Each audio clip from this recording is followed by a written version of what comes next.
تم لوگوں کو نیکی کا حکم دیتے اور اپنے آپ کو بھول جاتے ہو. اتأمرون الناس بالبر وتنسون انفسکم, تم دوسروں کو نیکی کا پاٹھ پڑھاتے ہو اور اپنے آپ کو بھول جاتے ہو. وانتم تتلون الکتاب, تم تو اللہ کی کتاب کو بھی پڑھتے ہو, تم تو تورات کو بھی پڑھتے ہو. تم ایسا کیوں کرتے ہو؟ افلا تعقلون, کہ تمہارے پاس عقل اور دماغ نہیں ہے. یعنی تم اگر کتاب پڑھتے ہو, اللہ کی کتاب تورات پڑھتے ہو, تو پہلے اپنی اصلاح کرو, پہلے اپنے گریبان. اسی لیے اللہ تعالیٰ قرآن کریم کے 28ویں پارے میں اہل ایمان کو خطاب کر کے فرماتا ہے, یا ایھا الذین آمنوا لم تقولون ما لا تفعلون کبر مقتا عند اللہ ان تقولوا ما لا تفعلون. اے ایمان والو, تم وہ بات کیوں کہتے ہو جو کرتے نہیں ہو؟ تم اپنی ہی کہی گئی بات پر عمل کیوں نہیں کرتے ہو؟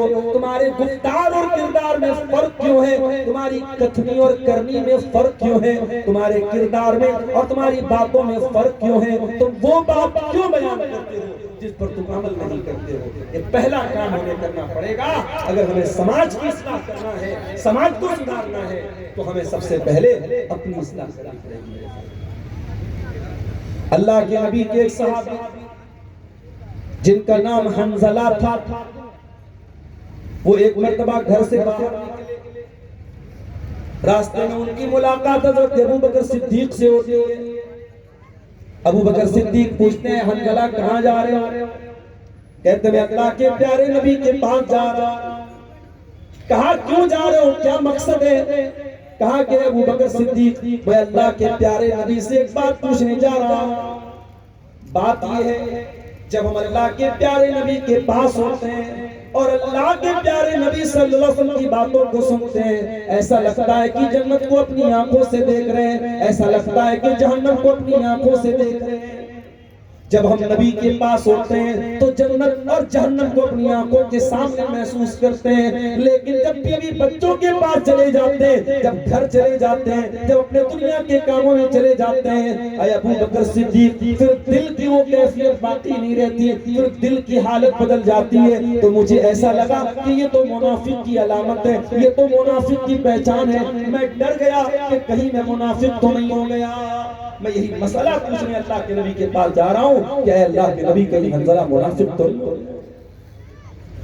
ابو بکر صدیق کہنے لگے, اے حنظلہ, جو بات تم اپنے بارے میں محسوس کر رہے ہو, یہی بات تو میں بھی محسوس کرتا ہوں. چلو ہم دونوں اللہ کے نبی کے پاس چل کر یہ بات پوچھتے ہیں. بخاری کے الفاظ ہیں, مسلم کے الفاظ ہیں, یہ دونوں اللہ کے نبی کے پاس آتے ہیں اور یہی بات رکھتے ہیں, اے اللہ کے نبی, جب ہم آپ کی مجلس میں ہوتے ہیں, جب آپ کی باتوں کو سنتے ہیں, ایسا لگتا ہے کہ جنت اور جہنم کو اپنی آنکھوں سے دیکھ رہے ہیں. لیکن جب گھر جاتے ہیں, جب بیوی بچوں میں جاتے ہیں, اے اللہ کے پیارے نبی, پھر دل کی وہ کیفیت بدل جاتی ہے. ہمیں اس بات کا ڈر ہوا کہ کہیں یہ منافق کی علامت تو نہیں ہے, کہیں یہ منافق تو نہیں ہو گئے.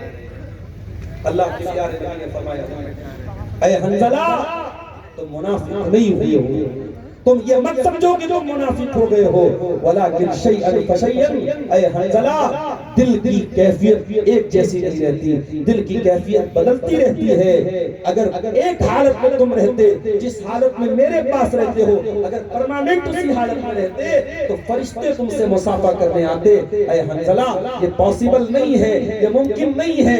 اس لیے یہ غلط فہمی اپنے دل سے نکال دو, دل کی حالت ایک جیسی نہیں رہتی ہے. میرے پیارے ساتھیوں, حضرت حنظلہ کو پہلے اپنے بارے میں خیال آیا کہ کہیں میں منافق تو نہیں ہو گیا ہے. سماج کی اصلاح کرنا ہے تو ہمیں پہلا کام یہی کرنا پڑے گا, اپنے گریبان میں جھانکنا پڑے گا, پہلے اپنا امتحان کرنا پڑے گا, اپنا احتساب کرنا پڑے گا کہ ہمارے اندر کہاں کمی ہے اور اس کو دور کرنا پڑے گا. ہم ڈاکٹر کے پاس جاتے ہیں, معاف کیجئے گا, مائک اچھا کام نہیں, پتہ نہیں کیا یہ مائک, ڈاکٹر کے پاس ہم جاتے ہیں. اب مان لو ہمیں کوئی چھوٹی موٹی بیماری اور ساتھ میں اللہ نہ کرے کوئی بڑی بیماری. ڈاکٹر نے چیک اپ کیا اور اس نے دیکھا کہ صاحب ان کو سردی ہے, زکام ہے, بخار ہے, سر میں درد ہے, باڈی میں درد ہے, اور ساتھ میں ان کو ٹی بی ہے. ساتھ میں ان کو ڈائبٹیز ہے، ساتھ میں ان کو کینسر ہے، کوئی بڑی بیماری ہے، تو عقل مند ڈاکٹر ہوگا تو کیا کرے گا؟ پہلے سردی کی دوا دے گا، پہلے بخار کا علاج کرے گا، پہلے سر درد کا علاج کرے گا؟ نہیں، جو بیماری بڑی ہے، جو بیماری خطرناک ہے، اچھا ڈاکٹر اور معالج وہ ہے جو آپ کی بڑی بیماری کا علاج کرے گا۔ میرے پیارے ساتھیوں، سماج کے اندر سب سے بڑی بیماری کون سی ہے؟ کسی بھی سماج کے اندر سب سے بڑی برائی کیا ہے؟ آئیے قرآن کھولتے ہیں، حضرت لقمان اپنے بچے سے کہتے ہیں یا بنی لا تشرک باللہ، اے میرے بچے تو اللہ کے ساتھ شرک نہ کرنا، ان الشرک لظلم عظیم، شرک دنیا کا سب سے بڑا ظلم ہے، سب سے بڑا پاپ ہے۔ دھرتی کے اوپر، اللہ کی زمین کے اوپر سب سے بڑا گناہ یہ ہے کہ اللہ کے ساتھ کسی کو شریک کیا جائے، اللہ کی عبادت میں کسی کو شریک کیا جائے، شرک کیا جائے، اس سے بڑا گناہ